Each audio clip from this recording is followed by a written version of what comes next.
Hello बच्चों, मैं पूनम यादव और आज हम संस्कृत में पढ़ेंगे सर्वनाम शब्द रूप अस्मत्। अस्मत् का अर्थ होता है मैं। अब हमने संस्कृत में अभी तक ये जान लिया है कि संस्कृत में वचन 3 होते हैं और विभक्ति 7 होती है। अगर विभक्ति के बारे में कोई भी कन्फ्यूजन है आपको, तो जब मैंने तत्शब्द रूप पढ़ाया था तो उसमें विभक्ति के बारे में पूरा बताया था, तो वहाँ आप देख सकते हैं। यहाँ पर आज हम देखेंगे अहम शब्द रूप को। तो अहम शब्द रूप हम कैसे याद करेंगे, किस तरह से हम इनको अच्छे से याद कर सकते हैं, वो हम जानेंगे।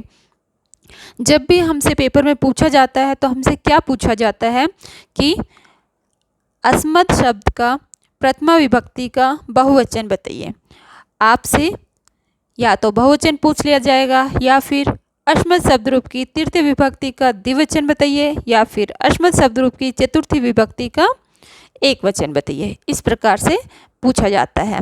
तो जब हम याद करते हैं, अगर हम इस तरह से विभक्ति के अकॉर्डिंग इनको याद कर लेते हैं तो क्या होता है कि मान लीजिए हमसे बहुवचन पूछ लिया, अस्मत् शब्द रूप का सप्तमी विभक्ति का अगर बहुवचन पूछ लिया, तो हमें क्या करना होता है, हम फिर पूरा इसको बोलते हुए आएंगे और लास्ट में हमारा ये शब्द होगा। अगर बीच में कहीं कोई शब्द छूट गया तो हमारा पूरा गलत हो जाता है। तो इसलिए मैं हमेशा कहती हूँ कि हमें जो है एक वचन को, द्विवचन को और बहुवचन को इस प्रकार से याद करना चाहिए कि पहले हम एक वचन याद कर लें, फिर द्विवचन और फिर बहुवचन।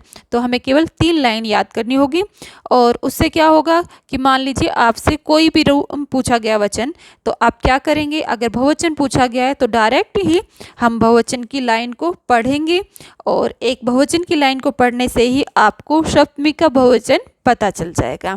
अगर द्विवचन पूछा गया है तो हम केवल द्विवचन की लाइन को पढ़ के देखेंगे और उससे हमारा शब्द रूप हमें पता चल जाएगा। ऐसे ही एक वचन को, तो इस तरह से याद करने से बहुत इजी हो जाता है और आराम से हम जो है इसकी विभक्ति बता सकते हैं। तो शुरू करते हैं कि हम कैसे याद करें। इसे याद करने के लिए हमेशा पहले 4 शब्द याद कर लीजिए, फिर उसके बाद 3 शब्दों को याद कर लीजिए, और 1-2 बार ऐसे अभ्यास करने के बाद फिर हम पूरी लाइन को याद कर लेंगे। जैसे शुरू करते हैं, अहम माम मया मह्यम। 4 शब्द हमने बोले, फिर से रिपीट करते हैं, अहम माम मया मह्यम। फिर हम 3 शब्दों को बोलेंगे जो छूट गए थे, मत मम मई।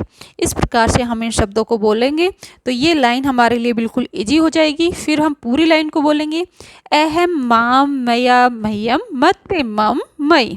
फिर से हम एक बार फिर इसका अभ्यास करेंगे, अहम माम मया मह्यम मत मम मई, और ये पूरा एक वचन आपको आराम से याद हो जाएगा।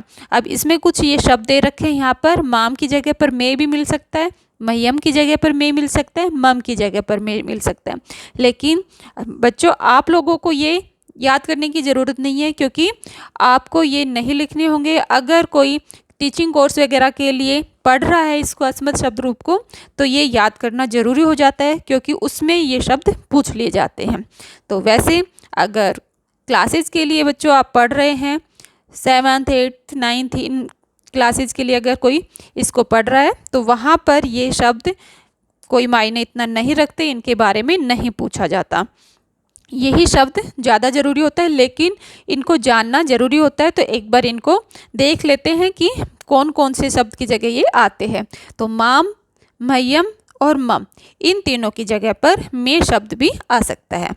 द्विवचनम, द्विवचनम मैं हमेशा बताती हूँ कि द्विवचन केवल हमें 3 शब्द याद करने होते हैं, और द्विवचन सबसे ज़्यादा आसान होता है, तुरंत याद हो जाता है हमें, क्योंकि 3 शब्द हमने याद किए और पूरा द्विवचन कंप्लीट। कौन कौन से 3 शब्द, हम प्रथमा और द्वितीया 2 विभक्ति याद करी पहले हमने, फिर हमने तृतीया चतुर्थी पंचमी याद की, और फिर षष्ठी सप्तमी। क्योंकि प्रथमा द्वितीया में एक ही शब्द आया, आवाम आवाम, तृतीया चतुर्थी और पंचमी में एक शब्द आया, कौन सा, आवाभ्याम आवाभ्याम आवाभ्याम। इसके बाद षष्ठी आव्योह आव्योह। इस प्रकार केवल 3 शब्द हमने याद किए, आवाम आवाभ्याम और आव्योह, और पूरा द्विवचन हमें याद हो गया। बस थोड़ा सा हमें ये ध्यान रखना है कि कौन सी विभक्ति में कौन सा शब्द आएगा। तो इसको याद करते हैं, आवाम आवाम, आवाभ्याम आवाभ्याम आवाभ्याम, आव्योह आव्योह।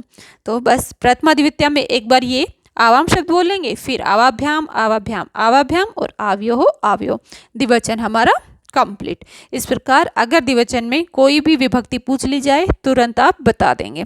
इसके बाद हम करेंगे बहुवचन को। बहुवचन में सेम उसी की तरह जैसे हमने एक वचन याद किया था, द्विवचन याद किया था, वैसे ही पहले हम 4 शब्दों को ले लेंगे। वयम, अस्मान, अस्माभि, अस्मभ्यम। 4 शब्द हमने देखे, वयम, अस्मान, अस्माभि, अस्मभ्यम। फिर बचे हुए 3 शब्द अस्मत्, अस्माकम, अस्मासु। तो इस प्रकार 1-2 बार अभ्यास करेंगे इसका। वयम, अस्मान, अस्माभि, अस्मभ्यम, अस्मत्, अस्माकम, अस्मासु। फिर हम पूरी लाइन एक बार बोलेंगे। वयम, अस्मान, अस्माभि, अस्मभ्यम, अस्मत्, अस्माकम, अस्मासु। तो इस प्रकार ये बहुवचन भी हमारा कंप्लीट हो जाएगा। ऐसे याद करने से फिर आपसे कोई भी विभक्ति पूछ ली जाए आप तुरंत उसका उत्तर दे देंगे। तो ये था आज अस्मत् शब्द रूप जो हमने कंप्लीट किया। इसको अच्छे से याद हम कर सकते हैं किस तरह से, एक वचन, द्विवचन और बहुवचन के जरिए। तो हम केवल 3 लाइन समझ के इसे याद करेंगे और अस्मत् शब्द रूप हमारे लिए बिल्कुल इजी हो जाता है। तो आज हम केवल इतना ही करेंगे। नेक्स्ट वीडियो में दूसरा शब्द रूप करेंगे।